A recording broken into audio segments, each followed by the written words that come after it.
Economically fragile in the French bureaucratic mind means I'm not paying enough in taxes. Doesn't mean France is out of my life. I'm breaking up with France. It's not it. France was part of my life for 10 years. It's always going to be a part of my life. Hello everyone and welcome back to the channel. My name is Molli and I've got my co-host Stephen Heiner right next to me. So today's video we are going to be talking about the decision that was made when Stephen applied for his French nationality. I'm thinking of the LeBron James. If you're from the United States, there was a very famous incident some years ago where he was going to leave. It was the worst kept secret in sports, and it was the decision. It was a television show which raised money for Boys and Girls Clubs or something like that, and then he gave the worst kept secret, I'm going to the Miami Heat. So the worst kept secret for me was that the French had made a decision about my nationality, but I hadn't talked about it on The American in Paris, in part because I was appealing it. And if I was appealing it, what did that mean? It mean I got shacked. Originally, I was told no. And there's a number of things to think about here. So let's start with the reason I was told no. I was told no for economic fragility. Now, you might hear that and you hear the word economic fragility and you might think, Stephen, are you starving by the side of the road? Did you not tell us that you were living in a box? I was not living in a box. Economically fragile in the French bureaucratic mind means I'm not paying enough in taxes. And this was something I had done intentionally. I did not know what the outcome would be. The intention was I brought in enough business into my French profession libérale, my freelancer, my sole proprietorship, in order to maintain my visa. I knew what that was. It was the SMIC plus 20%. I didn't want to bring in any more because of how the tax structure is in France with these small businesses. You get taxed two ways. You get tax coming and going. On your top line revenue, you pay social charges, and then afterwards you get to pay taxes for your business regularly. And it was 20%, now it's 22%. And then your regular taxes on the other end, of which many expenses that are deductible in America are not deductible in France. And I wanted to minimize that. I already had US corporations. I also opened a corporation in Georgia, the country, some years ago, to give myself more options for where I want to bill my customers.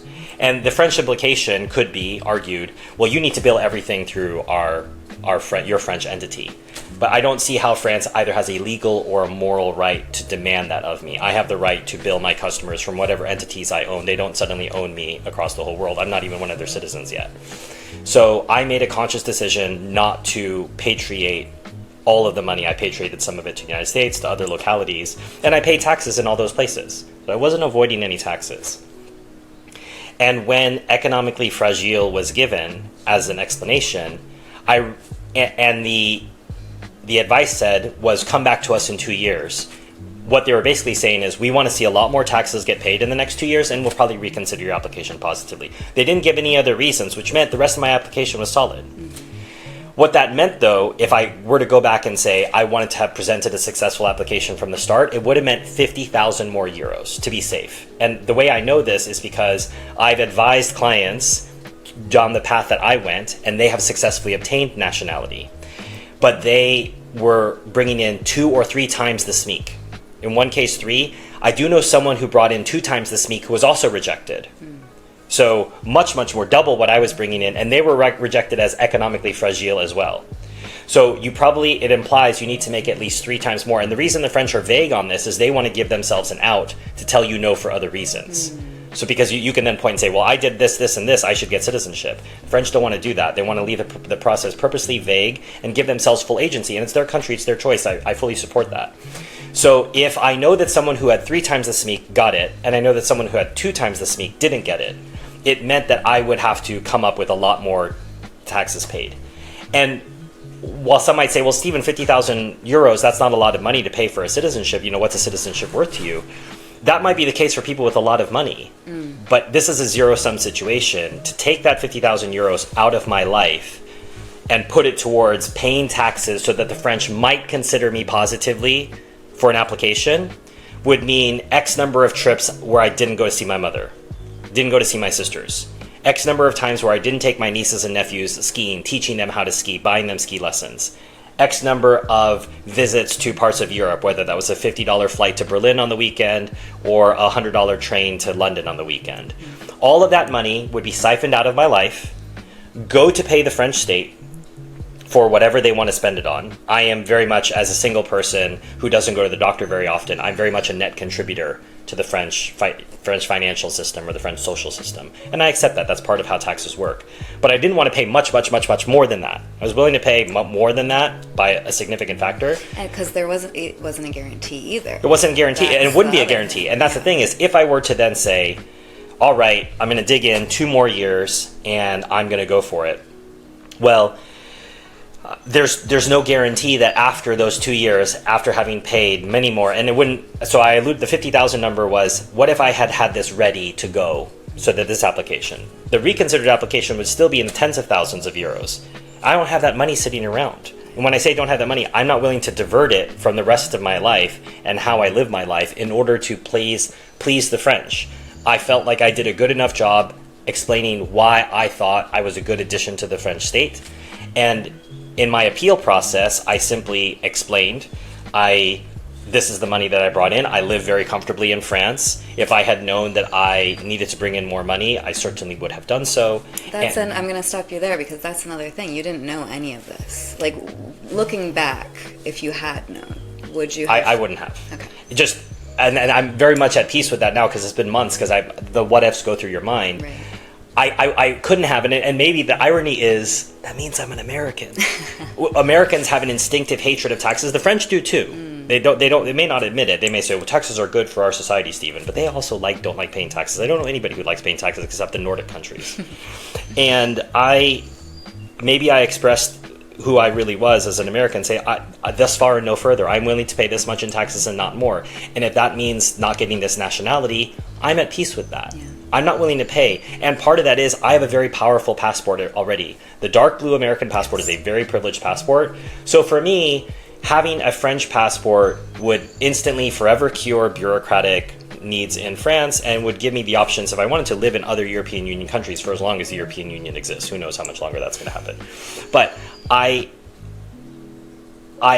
on receiving the news that this wasn't going to be the case, a major change happened for me, which was, well, if I'm not going to be able to obtain nationality, which was the entire reason I entered the Profession Liberale visa regime. I did not want to start a business in France. I already knew how to start a business in America with all the tax benefits of it. I was very happy with that. I thought, all right, well, if that's what I need to get citizenship, I'll do it. And in the meantime, it still provided me with a very long visa status. It gave me 4 years without having to go to the prefecture twice. So I renewed it once. So I've had 8 years of not having to go. My current visa expires in January. But the destabilization that happens from this, and you put in, I put in an appeal with a cover letter and letters of reference from 2 of my friends, which I had meant to put in my original application, explaining why they thought I would be a good addition to the French state. And I just left it, prayed about it. God, I will accept whatever answer comes back. And typical French style, the answer was, if you don't hear from us in 4 months, the answer is no. And you'll have to sue us in Nantes. Yeah. I'm not suing anybody about nationality. If you don't want me, fine. I'm not going to sue you to want me. So what that meant was preparation for what happens next. So we're recording this video towards the end of June, beginning of July in 2025, which means the time of my appeal is approaching.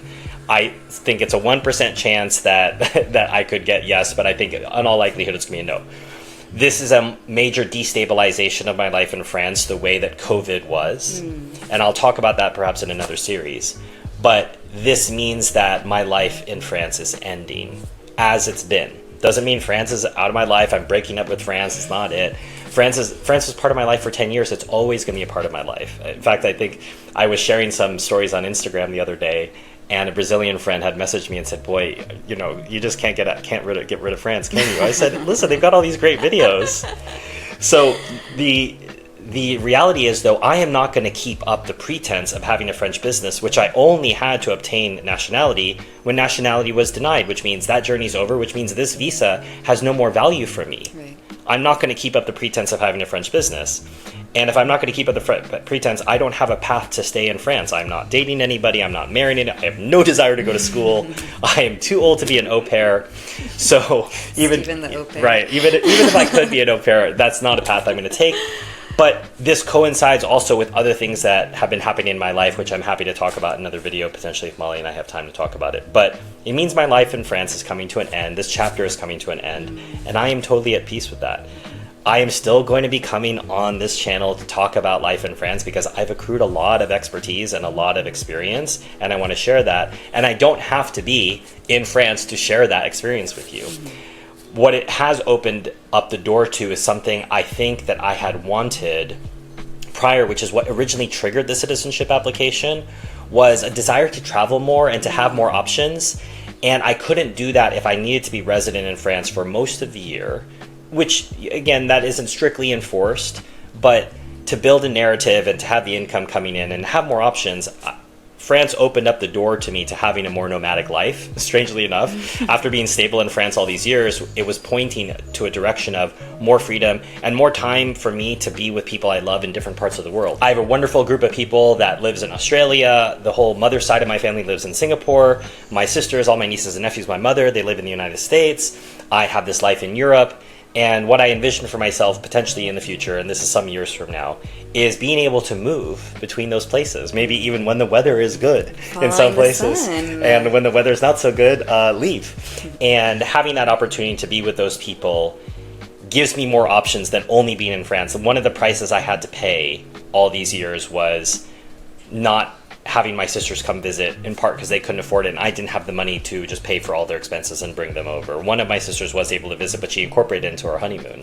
And I served as somewhat of a tour guide for parts of it. And I was happy to do that. But my mother is getting older and she's scared of traveling, so it hasn't been easy to bring. My mother never visited me while I was in France. And so this gives me more options to spend more time with them. And I'm at peace with that. France has enlivened and enriched my life to a degree I'm probably not even aware of even now, right, and maybe will not be aware of for some years to come. But I'm incredibly grateful. I am not resentful of the French state. Do I feel a little rejected? Sure. I think anybody who wanted something and doesn't get it, I think will feel rejected. But is it life-altering? Oh no, the French didn't want me, I'm a bad person. No, I know that the French state has certain values, and I'm, in a sense, a nationalist for different countries. I want countries to be proud of themselves and to advocate for the type of country they want. And the way that France is structured now, they want people to pay a lot of taxes. There was nothing else wrong with my application. That's what they identified as the problem. So okay, I didn't need a test, and I'm at peace with that. And as I said, maybe it reveals that I'm I'm really an American at the end of all that. This is something that matters to me. So I'm sure I would not have thought 10 years ago, starting this journey, telling everybody I'm going to get citizenship as soon as it's available, that I would be sitting here with a smile telling you, hey, it was a great ride, but I'm going to call it and I'm heading out. That would be my reaction, but I don't think I could have possibly known how rich my life in France would have been. The friends I would have made, the experiences I've had. I feel like I've experienced 5 lifetimes. When I tell my French friends where I've been in France, what I've had the opportunity to do in my 10 years, they'll tell me I've had 40 years I haven't done that. And that's always the bonus of the stranger. The stranger can have that exuberance and that hunger and that desire to consume everything as quickly as you can because you're worried it's going to get taken away from you. And that was always, I think, at the edge of your thoughts early in the visa process when you don't know anything. You think, well, the French can just deport me because it's Tuesday. It doesn't work that way. Just like the Karens would have you believe that there's some French people monitoring whether you work remotely and they're standing outside your door to deport you. Just as that's fantasy, the same thing too was fantasy, but that it would be taken away from me, but it still fed a desire and a pattern of behavior that allowed me to experience so much of France in such a little amount of time. And France will always be there. It's reminding me that, like, the way that you're at peace right now, it's reminding me of the peace that I feel being in America. That it was so, I keep using the word devastating, but it was so devastating at first. And I'm sure there's a part of you that was devastated getting that news. Sure. But because you remember how I was when I told you I was going to do my interview. Yes. And I got, I was not quite emotional, but on the verge of emotional. Yes. And I thought, wow, this is it. I'm going to have the opportunity to, and I killed that interview. Yeah. I'm very proud of the way I executed that interview, but that ultimately, that wasn't the reason I was denied. So that means I accomplished that task as well. Yeah. So. And so I think I'd like to have the same conversation maybe 6 months from now, a year from now, to see how you're feeling then. Sure. But I think, like anything else, the more time that goes on, you'll be able to reflect on it even more. And like you say, France isn't going anywhere. And I kind of have to tell myself that too, as we sit here in the United States, that France isn't going anywhere. And like we've said in many videos and a lot of our content, that like if you make a decision or if something happens in your life, the buck doesn't stop there. Like you can always go back, or you can move forward to do something else. So as Stephen says, this chapter is closed, but I don't think it's the end of the book. No, for sure. And I have a privileged enough passport. I can spend 6 months in France every year with a 3-month break in between. So I can go 90 days break, 90 days back. So I have this dark blue passport where I can come and go from France in many ways, regardless. And if I ever wanted to get back into the visa regime, I certainly could do that as well.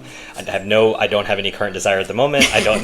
Not rushing to do French bureaucracy again. It will be to the prefecture. And frankly, it will be nice to exit the French fiscal system as well. I will not be responsible for paying French business or personal taxes as of next year. So as things wrap up, I'm recording this in 2025, mid-2025, January 2026, I will be able to mark 2025 as my final tax year. So I'll do my final tax return for business, my final tax return for personal, and I'll exit the French fiscal system, never to return. I will say that. I have no plans to enter the French fiscal system.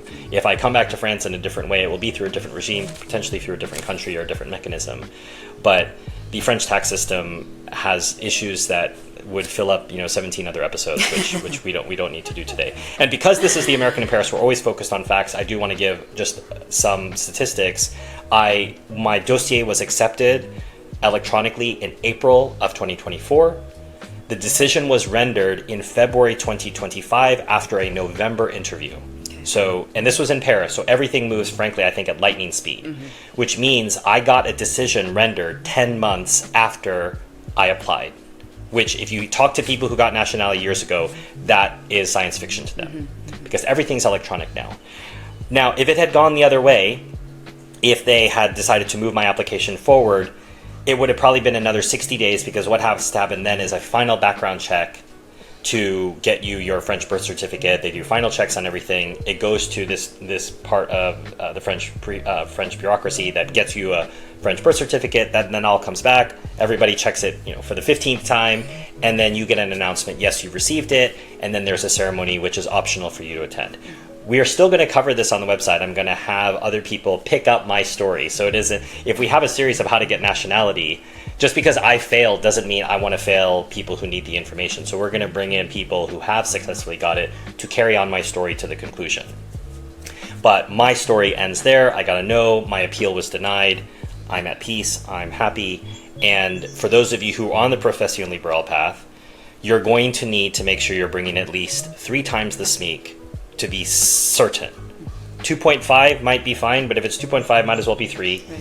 I feel confident and certain from experience and case studies that if you're bringing in 3 times the SMIC, you will not be considered economically fragile. As to whether you want to do that, that's up to you. I'm not going to force my philosophy of thus far and no further with taxes. That's up to you. If you want to do that, do that. But do keep in mind, you will not proceed further if you are doing what I did, which was bringing in enough to keep up the visa, but not more. So if you're bringing in the SMIC, you will definitely be denied 100%. It doesn't matter how many people you know, or how great your French is, or how much you ace the interview. All that matters is whether you're bringing enough money into the French state for purposes of taxation. And if you are on the path and you're in your final 2 years, the narrative of the final 2 years will outweigh the previous 5. So all that matters is the most recent news, and the narrative to the French is, oh, things are growing. They won't know that you necessarily blew things up just for the citizenship application. Right. Now, they may audit you and say, well, what does this year look like? So you can't just suddenly deflate yourself after the 2-year pump up. There's always the opportunity to lose your nationality. And here I'll tell a quick story before we wrap up. There was a woman some years ago who went through the whole nationality process, and she was at the ceremony where you all get your cards and you get congratulations, person's wearing a sash. She refused to shake the person's hand And I think she just forgot where she was for a moment. Yeah, like that is just like, just do it. And she had forgotten that she was cosplaying as someone who accepted French, you could say, values or attitudes on this, because she had a religious reason to not shake that person's hand.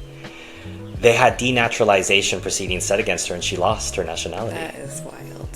And it just shows you can't cosplay as a French person. So if you would like to pretend, you can still get caught, and it exists, the law exists after as well. You can be denaturalized, I think, within a 1 or 2 year window after. If they find out something about you, they're not locked in like, oh, well, we gave you the citizenship already, it's too late. No, you can be denaturalized. Okay. So if you're trying to cosplay as a French citizen, you're telling them what they want to hear, and they find out something else, you can lose your nationality as well. So nationality is getting harder all throughout Europe, and I would argue maybe around the world. Yeah. That's fine. The question is, what is the sort of life that you want to build, and is it dependent upon nationalities, or can you manage it with visas and other strategies? And you have a great video up on that, so we'll put a card up back to that video where Stephen really does talk about what you actually get when you get nationality, and if it's really something that you actually want. So I think that's all I've got to say, Molly, unless you've got anything else you want to ask. No, I think that's it. Thank you for sharing your experiences. As Stephen said, we're going to continue on with the citizenship series on the site. And they might not be right away, but we're going to get other people in there who can kind of finish the process. And then I will be working on getting my nationality par mariage, so thanks to my French spouse. So. And that there's no tax rule for Molly on that, so we know there's a happy ending. Yes. Luckily, France is not in the business of separating families, so I have them to thank for that. So thank you, as usual, for following along. If you have any questions for either of us, probably mostly Stephen on this one, definitely put them in the comments section below. If you haven't already, please subscribe to our channel and like this video. Pass it along to anyone else who might be going through the citizenship process right now, or hope to one day, so they know what sort of financial goals they should be setting for themselves and their business. But other than that, as usual, thank you so much for watching. See you soon, et à bientôt. À bientôt.